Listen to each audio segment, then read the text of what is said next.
What starts here changes the world. They expected the officers to set the example, always. To be there on time, to have the best looking uniform, to run harder than anybody else, because that's what leadership is all about. And the only thing that we had in common when it was all done was we didn't quit.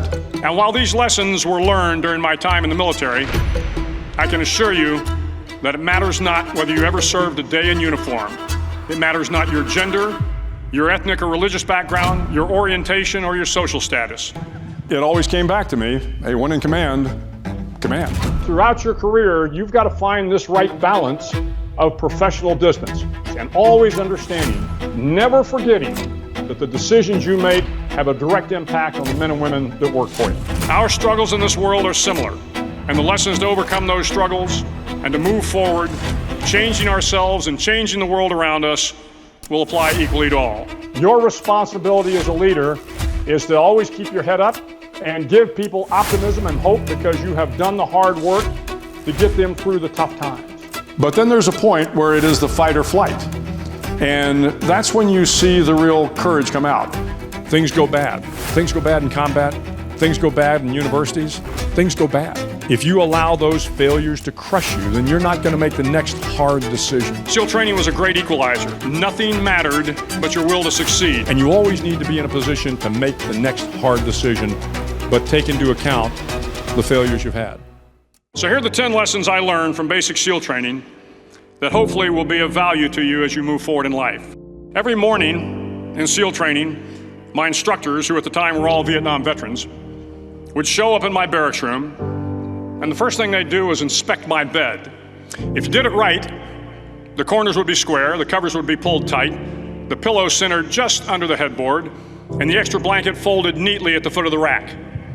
It was a simple task, mundane at best, but every morning we were required to make our bed to perfection. It seemed a little ridiculous at the time, particularly in light of the fact that we were aspiring to be real warriors, tough, battle-hardened SEALs. But the wisdom of this simple act has been proven to me many times over. If you make your bed every morning, you will have accomplished the first task of the day. It will give you a small sense of pride, and it will encourage you to do another task, and another, and another. And by the end of the day, that one task completed will have turned into many tasks completed. Making your bed will also reinforce the fact that the little things in life matter. If you can't do the little things right, you'll never be able to do the big things right. And if by chance you have a miserable day, you will come home to a bed that is made,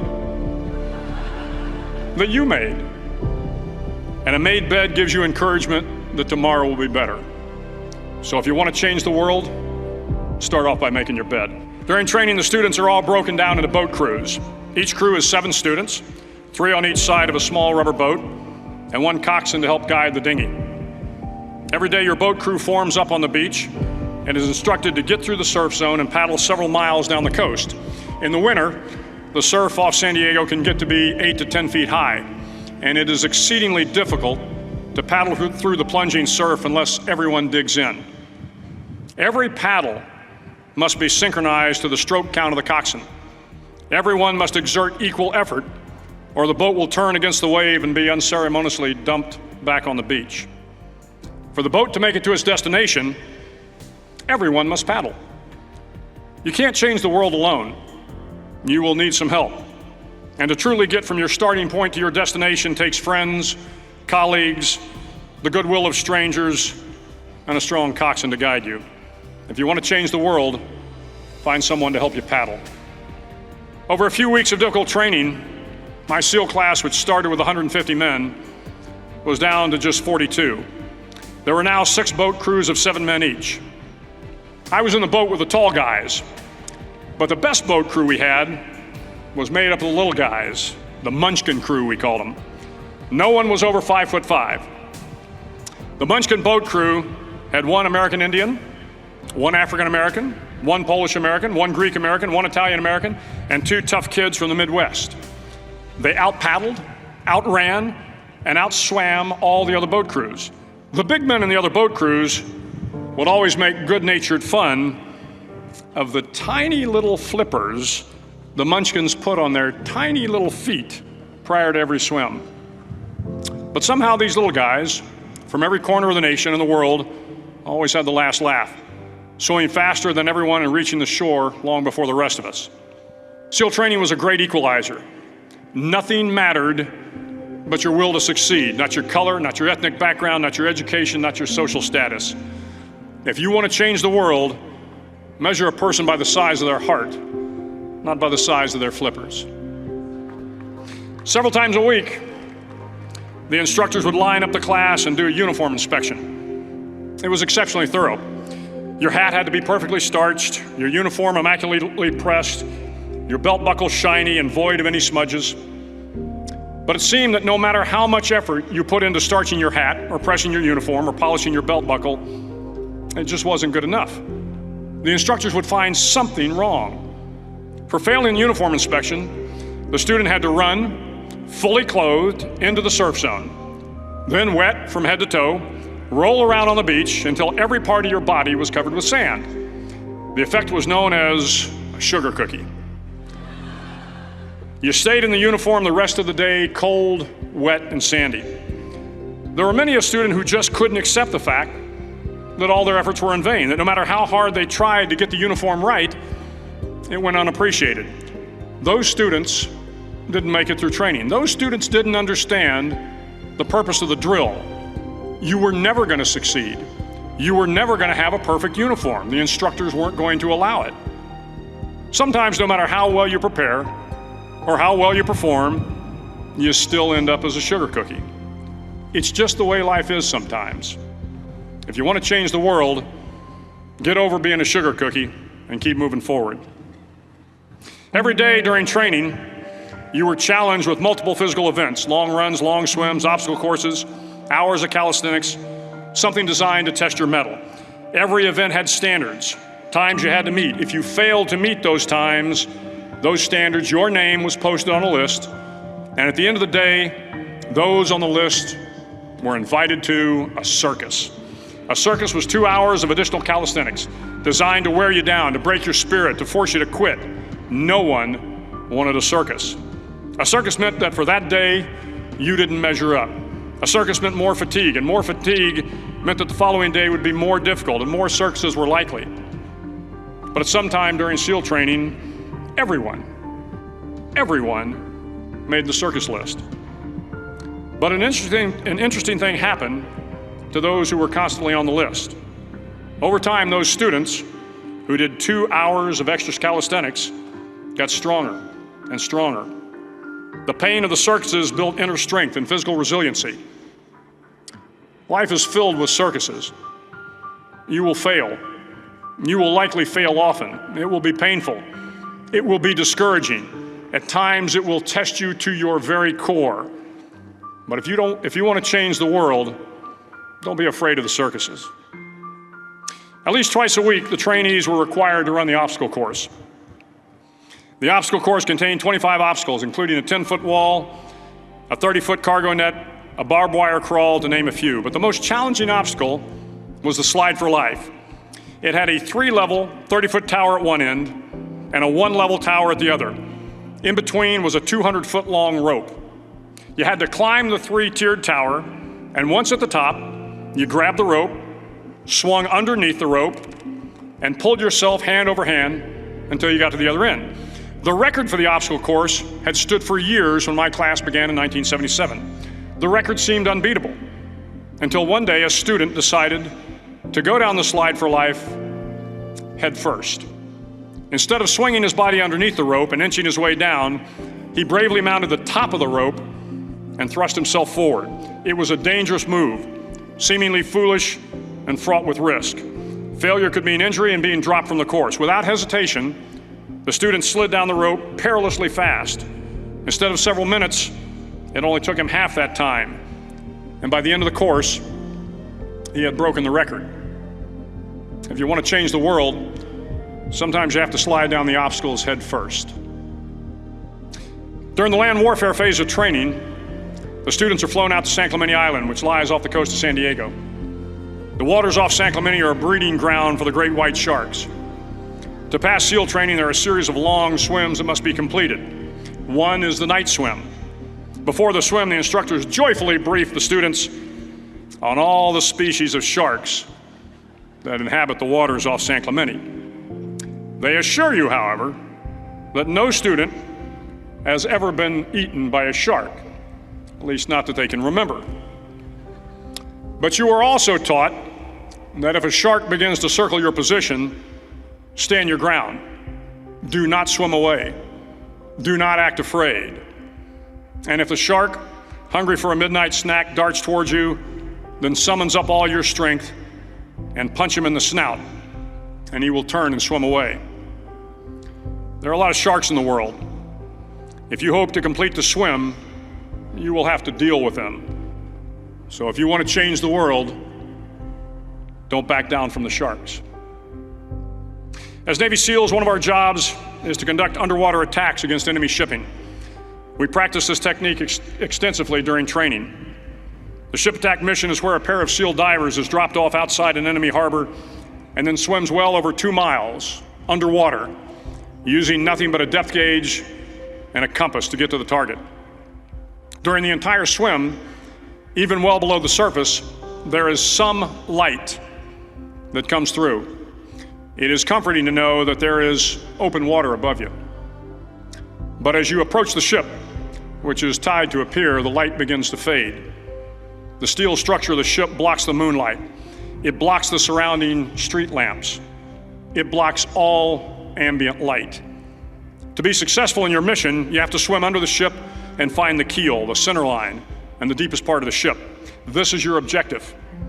But the keel is also the darkest part of the ship, where you cannot see your hand in front of your face, where the noise from the ship's machinery is deafening, and where it gets to be easily disoriented, and you can fail. Every SEAL knows that under the keel, at that darkest moment of the mission, is a time when you need to be calm, when you must be calm, when you must be composed, when all your tactical skills, your physical power, and your inner strength must be brought to bear. If you want to change the world, you must be your very best in the darkest moments. The 9th week of training is referred to as Hell Week. It is 6 days of no sleep, constant physical and mental harassment, and one special day at the Mud Flats. The Mud Flats are an area between San Diego and Tijuana where the water runs off and creates the Tijuana Sloughs, a swampy patch of terrain where the mud will engulf you. It is on Wednesday of Hell Week that you paddle down to the Mud Flats and spend the next 15 hours trying to survive this freezing cold, the howling wind, and the incessant pressure to quit from the instructors. As the sun began to set that Wednesday evening, my training class, having committed some egregious infraction of the rules, was ordered into the mud. The mud consumed each man till there was nothing visible but our heads. The instructors told us we could leave the mud if only 5 men would quit. Only 5 men, just 5 men, and we could get out of the oppressive cold. Looking around the mud flat, it was apparent that some students were about to give up. It was still over 8 hours till the sun came up. 8 more hours of bone-chilling cold. The chattering teeth and the shivering moans of the trainees were so loud, it was hard to hear anything. And then one voice began to echo through the night. One voice raised in song. The song was terribly out of tune, but sung with great enthusiasm. One voice became 2, and 2 became 3, and before long, everyone in the class was singing. The instructors threatened us with more time in the mud if we kept up the singing, but the singing persisted. And somehow the mud seemed a little warmer, and the wind a little tamer, and the dawn not so far away. If I have learned anything in my time traveling the world, it is the power of hope. The power of one person, a Washington, a Lincoln, King, Mandela, and even a young girl from Pakistan, Malala. One person can change the world by giving people hope. So if you want to change the world, start singing when you're up to your neck in mud. Finally, in SEAL training, there's a bell. A brass bell that hangs in the center of the compound for all the students to see. All you have to do to quit is ring the bell. Ring the bell, and you no longer have to wake up at 5 o'clock. Ring the bell, and you no longer have to be in the freezing cold swims. Ring the bell, and you no longer have to do the runs, the obstacle course, the PT, and you no longer have to endure the hardships of training. All you have to do is ring the bell to get out. If you want to change the world, don't ever, ever ring the bell. It will not be easy, and what started here will indeed have changed the world for the better. Thank you very much. SEAL training, which is 6 months long, really was a microcosm of life. I mean, it was about the challenges that you had every day in SEAL training were the same sort of challenges you were going to face in life. You were going to fail. You had to build relationships. There were going to be bullies out there. There were bad things that happened in that 6 months that, to me, after now almost 37 years after I had gone through SEAL training, I realized that it really was a reflection of life at large. Only about a quarter of those who go through Navy SEAL training actually make it. Yeah. It's an astoundingly low percentage. What's the difference between those who succeed and those who fail? In my class, we had an American Indian, we had African Americans, we had Polish, French, we had a lot of first-generation kids. There's only one thing that we all have in common, and it isn't our physical fitness. It's the fact that we didn't quit. I'm going to kind of walk you through my career and just give you this sense of some of the things that I have learned along the way. Big Navy says no way. Big Navy says no way. And the only thing that we had in common when it was all done was we didn't quit. And the reason that's so important, I think, for a SEAL is not about the concern, are you going to quit on the mission? Because the mission sometimes fills you full of adrenaline and you just keep going. But you're going to have 1,000 opportunities to quit in your career. In the military, you move every couple of years. It's hard on your family. You can always find reasons why you're just not going to move another time. It's hard on your family. It's hard on your friends. It's hard on everything. And so there's a lot of opportunities to quit on your family, to quit on your friends, to quit on the mission. But if you have learned early on that the one thing that sets you apart is that you don't quit, then you can make it through those tough times. I didn't want to be a quitter. I didn't want someone to think that I wasn't tough enough to make it through. So you better get out of my way now. So you better get out of my way. I was a midshipman here going through the Naval ROTC program, and in the very first semester of Naval ROTC, you get Navy history. And so we talk about all the great naval battles out there, but the young lieutenant who was teaching the class at the time talked to us about Chester Nimitz. So the Japanese bombed Pearl Harbor in 1941. In 1942, now Nimitz is debating whether he is going to engage the Japanese fleet at this tiny little island in the Pacific called Midway. Well, most of his staff thought it was a bad idea. Nimitz is really grappling with this, should I try to engage the Japanese fleet in Midway? And he goes to see one of his closest friends, Admiral Bull Halsey, and Halsey at the time had shingles, and he was in the hospital in Pearl Harbor. So Nimitz goes to see him, and he tells him about his dilemma, and he says, I just don't know what to do. And Halsey was this kind of gruff old admiral, and he says, well, Admiral, you used to tell me, when in command, command. And the point was, you're in charge, take charge. Make the hard decisions, because that's what people expect when you are the commander. Whenever I thought about the difficult decisions that I had to make, I thought how they paled in comparison to the decisions that Nimitz had to make. And it always came back to me, hey, when in command, command. It's just that kind of soothes the soul. When you are in a leadership position, and I don't care whether you're leading 2 people at Starbucks, or whether you're leading a giant corporation, or whether you're leading Navy SEALs, you get a certain energy in command. And we used to talk about it in the military. There is the energy of command. People a lot of times think that energy comes from the clouds, or from it comes from the people you're leading. You know that as a leader, you have a responsibility to the men and women that you are leading. When things are their toughest, that's when they need you the most. That's when you have to show up. And if you show up and your head's hung and your shoulders are slumped and you don't look like you have a plan for getting through the tough times, that will spread through an organization like wildfire. And so your responsibility as a person in a leadership position is, when things are their worst, that's when you have to step up. And you can't have a bad day on those days. Now, we all have bad days. I mean, we all have bad days, but you take those bad days and you keep them in your office, or you, as I talked about with your swim buddy, you talk to somebody about it.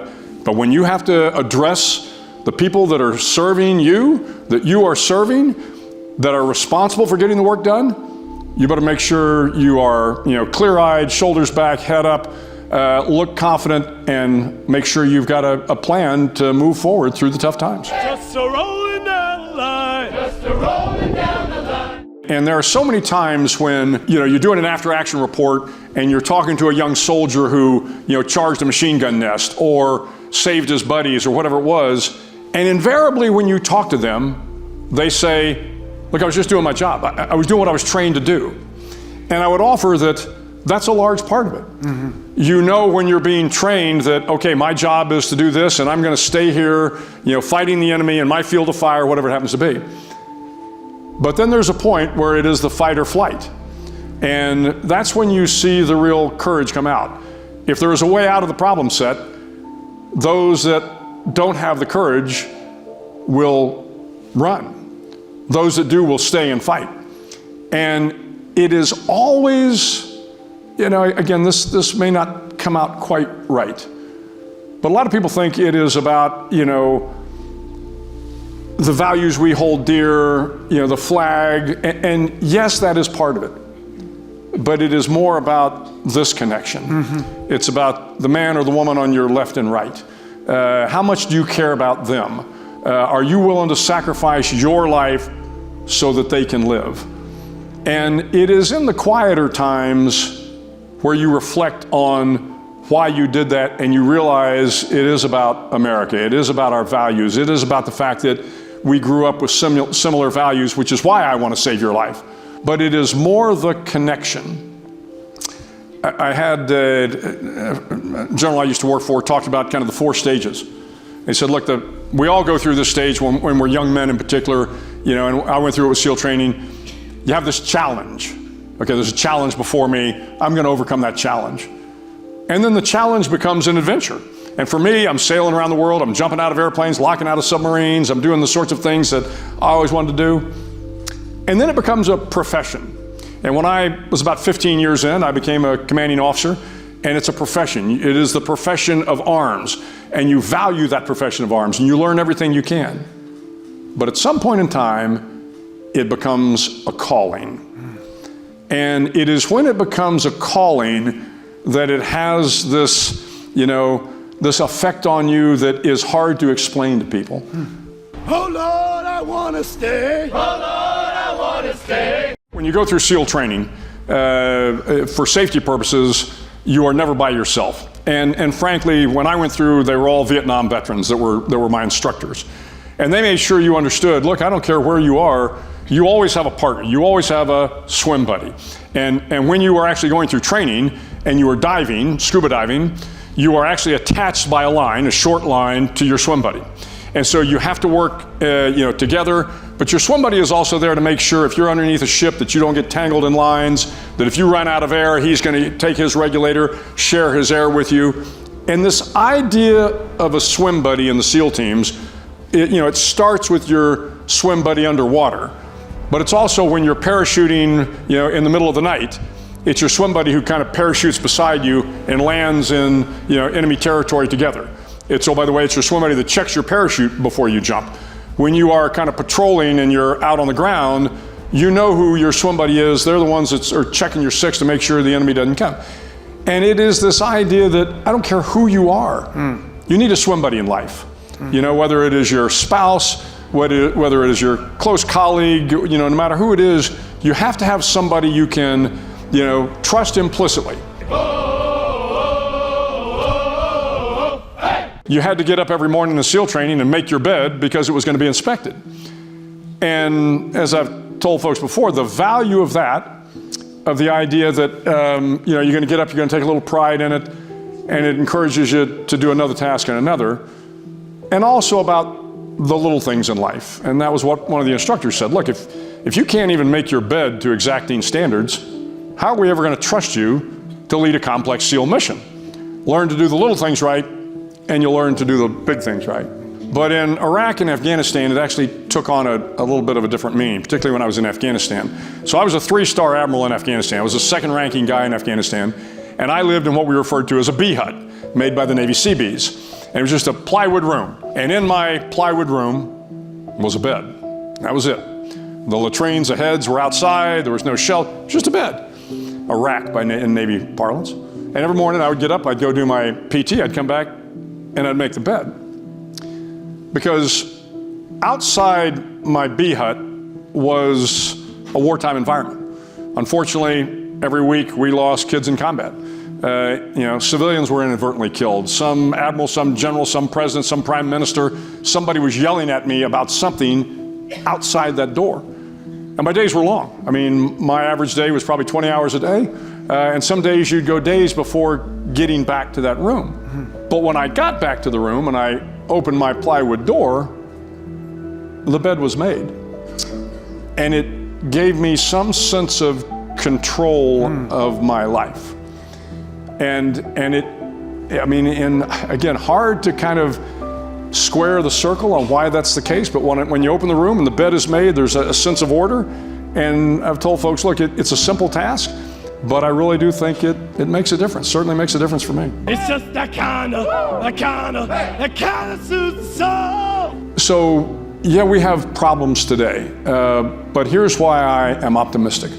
I have great faith in this young generation. Take it from the millennials to the Gen Z to whatever's below the Gen Z, the Gen X. And I think people are always surprised by that when I say that, because there's this narrative out there that, the millennials are these, soft little entitled snowflakes. And of course, I've said it 1,000 times, but then you've never seen them in a firefight in Afghanistan, or going to the University of Texas to make a better life for, themselves and their families. It's a great generation of young men and women. Every generation thinks the next generation isn't good enough because they didn't walk 3 miles in the snow to get to school or whatever.